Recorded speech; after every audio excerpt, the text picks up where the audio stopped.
Hi, I'm Josh Curvin, and welcome to another Death Battle prediction video. But first, the Pokemon Death Battle.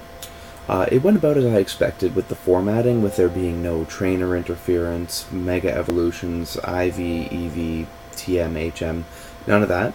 The one thing that I was surprised about with the format, though, is how they included the personalities as they did.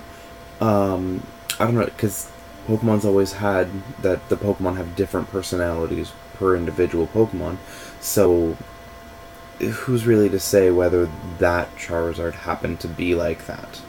And especially because they did indeed hinge most of Charizard's loss on his personality.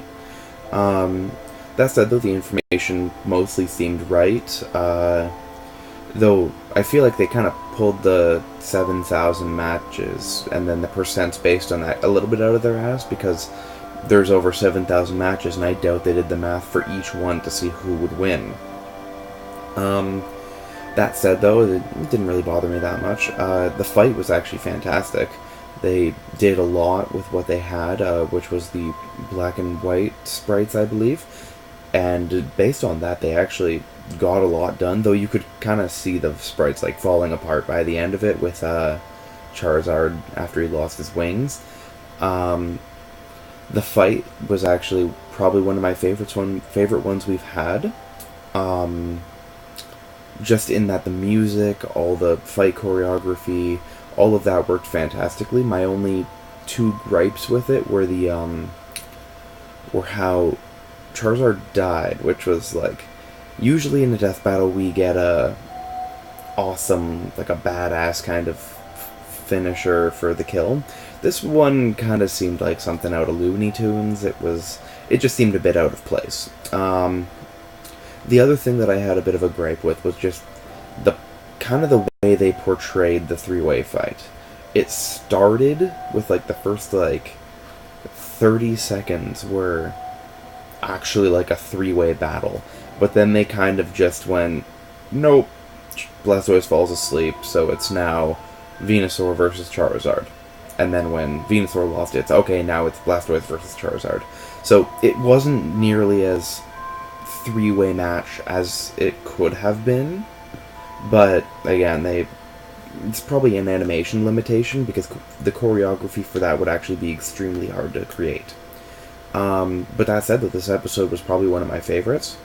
It just seemed very spot on with the information, and like I said, you can honestly justify this fight going almost any way.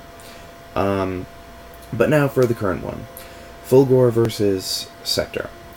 I'm going to fully admit, when I first saw this one, I really didn't want to have to make a video on it.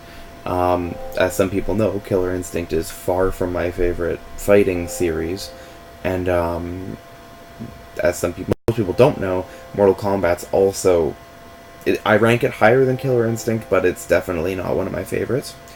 And the two characters that we're using here, one of them, okay, sure, Sektor actually has feats and stuff like that. Fulgore, on the other hand, did nothing. Like, I'm going to go into his information right now, and he has almost nothing going for him. He was created by Ultra Tech and stuck into a tournament.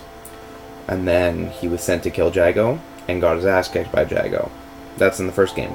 Second game, he got upgrades, and then got sent to kill Jago, and died. That's the extent of Fulgore's feats. He's done absolutely nothing, and his speed, strength, and durability feats are basically standard for people in that game, which is, for the most part, human.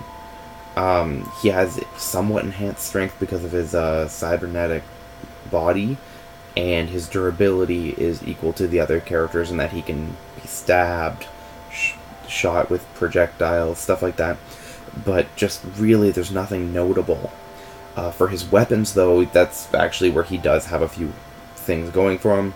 He has teleports, cloaking, although it's an imperfect cloaking, kind of similar to, say, the Arbiter from Halo, in that you can see the shimmer around him, that if you're focusing, you'd be able to tell. He has a turret mode where he turns his head into a turret and guns people down. He's got like a plasma projectiles that he can fire, I believe, 3 at a time. He has a chest laser, plasma claws, and a reflector. I feel like the reflector is actually going to be extremely helpful for him in this match because Sektor is an extremely projectile-based fighter. That said, Sektor, he actually has a lot more feats. Like, he was the son of the Grandmaster of the Lin-Kuei Ninja Clan, and was the first person to volunteer when they said, okay, now we're going to make ourselves robots. And then when he actually got upgrades, he went back and he ended up killing his father in a good old-fashioned patricide. And he killed like a ton of skilled cyborg ninjas and was only stopped by Sub-Zero. And he actually has a pretty solid record for throughout Mortal Kombat. He survived the plot right up until Armageddon. And his smaller size will actually come into play a little bit, I believe. His weapons, though, holy shit, there's actually a lot more going for him right now, which is he has teleports, like Fulgore. He has a perfect camo, which, unlike Fulgore's camouflage, you can't see Sektor at all when he uses it. Like in some of the cutscenes, I remember seeing one where he fought Smoke. Literally, Smoke just started getting punched in the face. You couldn't see anything from it. He has target-seeking missiles in all varieties. He can just shoot straight missiles. He can shoot a missile into the air that comes down. He can shoot homing missiles. He can shoot missiles that hover in the air and lock on and then go towards things. Yeah, he's got a ton of missiles and he's got an infinite supply of them. He has pulse blades, which are basically lightsabers. He has a laser pistol, a flamethrower, jetpacks, a third arm that can come from his shoulder, a giant compressor. He can turn into a bat. And he has the Scarecrow, which kind of like it shoots into their torso and then splits up and puts all their limbs on it. It's weird to see, actually. Just from what I can see in this fight, they're two people who are somewhat similar, and they have many similar abilities. For everything that they both have teleports, they both have camouflage, they both have projectiles, they both have basically plasma swords, they both have like...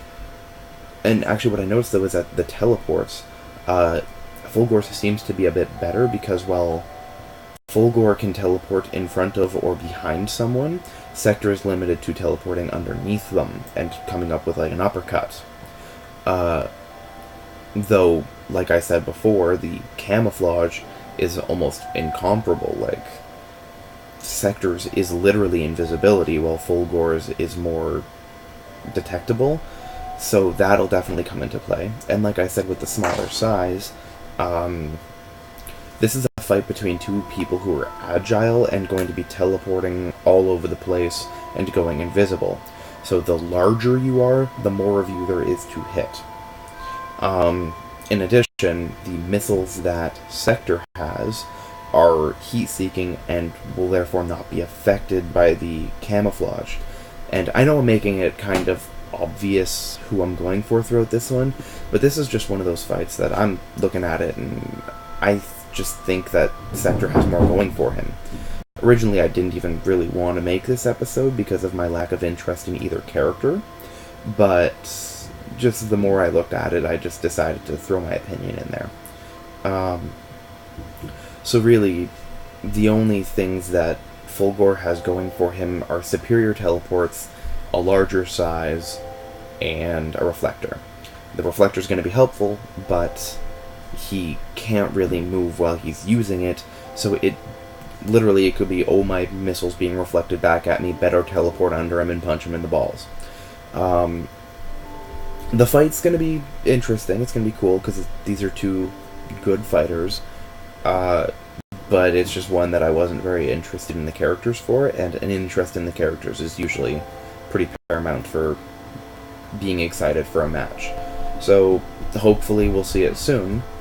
but I'm definitely throwing my opinion in with Sektor on this one, because he's actually done stuff. He's been around for over 12 games. There's been so many Mortal Kombat games with Sektor in them, and he's just amassed a huge arsenal of weapons and abilities, like turning into a bat. That's been in, I think, like 2 games, but he can do it.